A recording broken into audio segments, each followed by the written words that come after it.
Secara garis besar, pameran ini ada 3 ranah yang diungkapkan. Yang pertama ideologi, yang kedua sistem, dan yang ketiga adalah hati.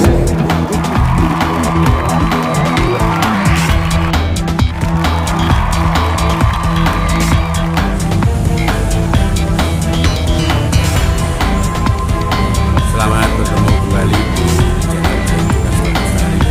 Kali ini pameran di Taman Budaya Yogyakarta, Salam dan Bahagia. Tajuk Salam dan Bahagia menandai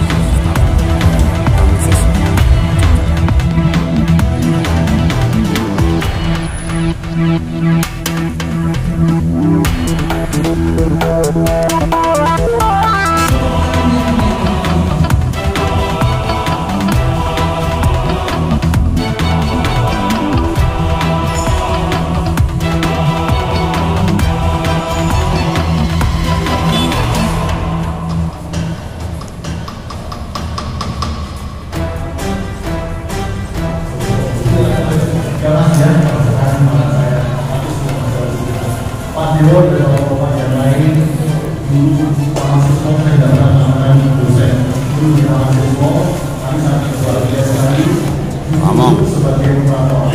Tapi saya juga tidak ada Mas Edi Sunarjo, kalau saya ngomong, apalagi yang disebutkan itu dan sering disebut prodi sering lupa. Ya, itu salah satu juga. Jadi saya terlihat beberapa puluh tahun yang lalu, tahun 82-83, saya juga dosen baru ya. Itu kalau yang dari dalam itu ya Mas Dio Broto, kemudian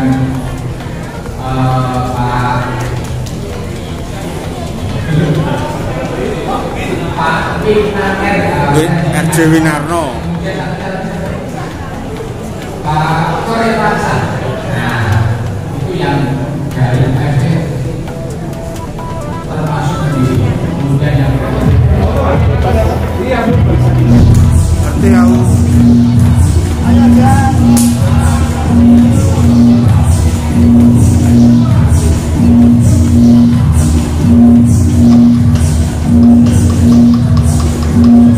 masih dengan perolehan puas pada kertas yang telah tersedia.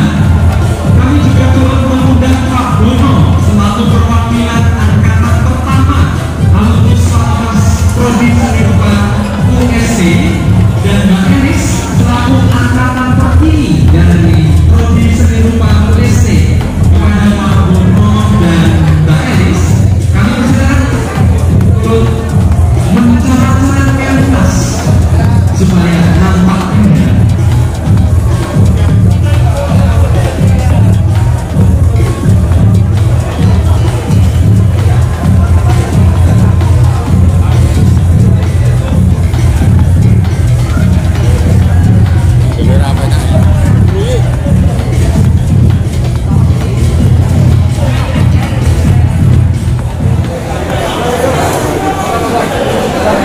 Pada saat ini kami persilakan untuk membuka pintu galeri utama dari Taman Budaya Yogyakarta bersama dengan ketua panitia dan kurang.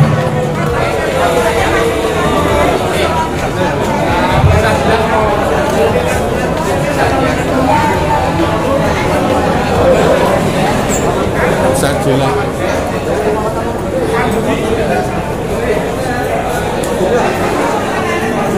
Pada pusat silat, silakan.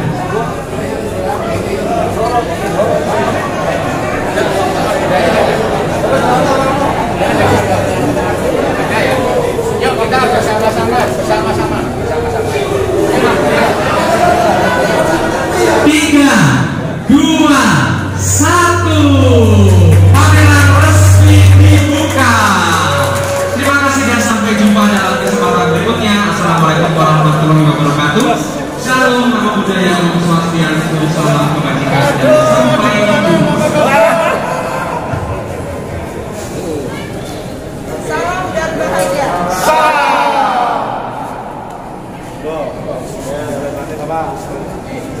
Wah, mau minta statement, Kangen banget terus surat apa? Wah, ayo, aku ngrungokke.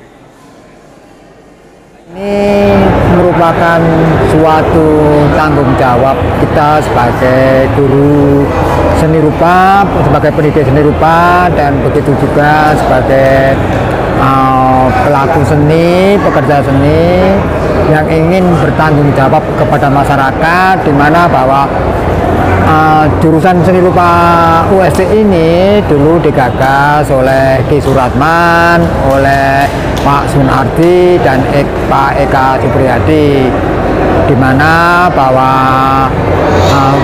secanggih-canggih, setinggi-tingginya teknologi apapun pasti kalah dengan yang namanya pikiran dan keterampilan tangan. Untuk itu beliau-beliau menggagas berdirinya seni rupa ini, dan setelah kita lulus sekitar 35 tahun, kita ingin istilahnya itu melumpuhkan balung pisah di antara kita yang tersebar di seluruh Indonesia.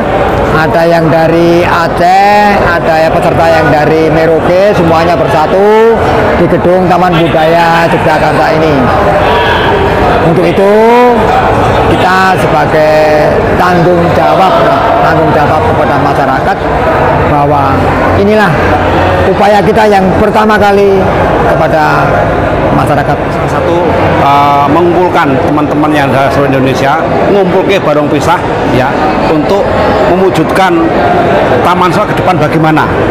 Jadi adanya tantangan teknologi, bagaimana kita untuk memajukan taman siswa tadi.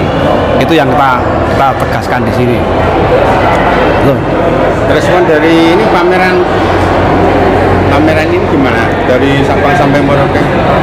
Untuk respon para peserta sangat antusias ya, dari Sabang sampai Merauke. Bahkan tahun depan kita akan agendakan mulai Januari kita ada proposal untuk mengangkat atau membuat tema untuk acara Julinya. Iya, untuk Julinya nanti kita akan mengangkat lagi, yaitu bahkan kalau bisa sampai ke internasional.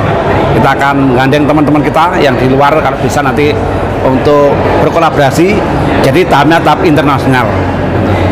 Terus yang lain yang ingin sampaikan? Tolong teman-teman yang masih belum berkumpul pada hari ini dalam pameran ini, kami tunggu di tahun depan untuk ikut berpartisipasi, untuk bersilaturahmi di Jogja, untuk mengekspresikan hasil karyanya kepada masyarakat luas di dalam maupun di luar negeri. Secara garis besar, pameran ini ada 3 ranah yang diungkapkan. Yang pertama ideologi, yang kedua sistem, dan yang ketiga adalah hati. Ideologi, mereka harus masuk di dalam ideologi atau pandangan hidup Ki Hajar Dewantara, bahwa seni itu harus indah. Indah dalam arti bisa menyentuh perasaan orang lain sehingga tumbuh ide-ide, tumbuh rasa, tumbuh toleransi, dan tumbuh apapun yang ada di dalam tubuh seorang seniman. Yang kedua sistem, mereka akan belajar sistem pencitraan dari tahun ke tahun melalui formal maupun non formal. Teman-teman dari para seniman alumni Taman Siswa sudah luar biasa, bagus sekali, keteknikan kuat, kemudian pencoretan kuat sekali, kemudian menyimpulkan sebagai simbolisasi sangat kuat, dan yang terakhir anak-anak atau para seniman ini betul-betul sudah bisa merasakan dari cara atau hati yang digunakan. Ada 3 dari 2 yang utama yang dari Ki Ageng Suryo Mataram, yaitu raos dan roso. Roso itu kalau ditempeleng terasa sakit, dia bisa memahami itu. Nah, yang kemudian raos ini sebelum kita mengatakan apa, dia sudah tahu bahwa apa yang akan terjadi. Nah, kelihatannya objek-objek non material disebut dengan objek formal ini menjadi utama, gagasan utama yang diinterpretasi oleh para seniman dan diungkapkan kembali atau diekspresikan dalam bentuk-bentuk visual yang sangat representasional maupun non representasional, tetapi dengan kekuatan warna, bentuk yang sudah tidak diragukan lagi, sangat kuat. Jadi ideologi, sistem, dan hati. 3 hal itu Ya, menjadi catatan. hati itu kaitannya dengan rasa. Dan pada akhirnya ada cita rasa karsa itu ya. Nah, itu adalah alat dari tubuh kita. Kalau ini sebuah kerangka umumnya adalah ada 3. 1 ideologi, sesuatu yang bisa melandasi pandangan hidup para seniman yang lahir di Taman Siswa, yaitu dari Ki Hajar Dewantara. Nah, kemudian yang kedua adalah sistem. Mereka belajar secara formal tentang sistem penciptaan ada di jurusan pendidikan seni rupa. Dan yang terakhir adalah hati. Hati itu ada dua yang digunakan, roso dan raos. Roso itu ada di luar, begitu nonton dia ternyuh, tetapi raos dia bisa memahami apa yang akan terjadi di saat itu.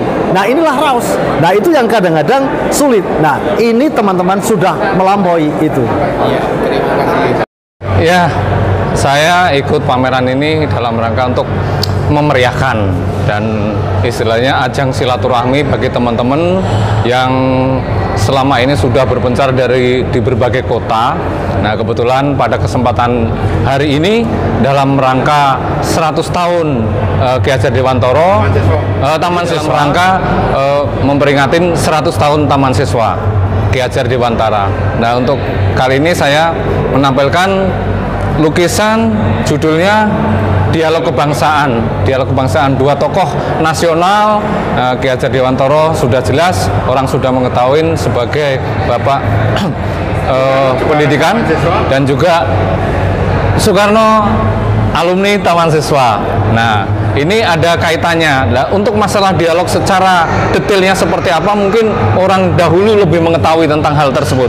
Ya, tetapi Ki Hajar Dewantara pun juga punya peran penting dengan Soekarno, yaitu menjadi benteng Soekarno gitu. Dalam arti benteng Soekarno di zaman penjajahan Jepang waktu itu, bahwa Ki Hajar Dewantara membuka jalan di saat waktu penjajah Jepang itu di luaran baru membawa senjata, yang membuka jalan.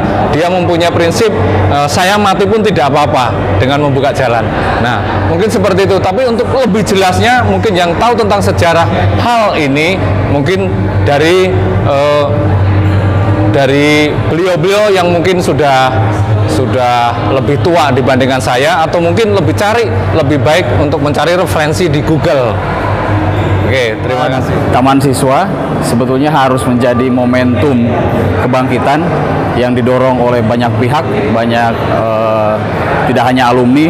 Saya pikir semua subsektor yang berhubungan dengan Taman Siswa dan orang-orang yang mencintai Taman Siswa saatnya membantu, bergandengan tangan untuk bagaimana Taman Siswa bisa kembali mengembangkan organisasi.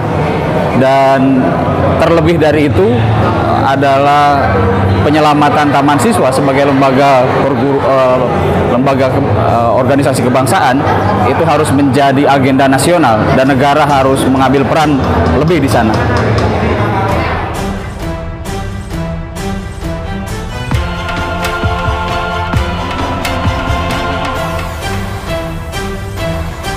Gue dokumentasi angel loh, mana tali lintar orang. Ibu udah kan seni budaya. Masuk.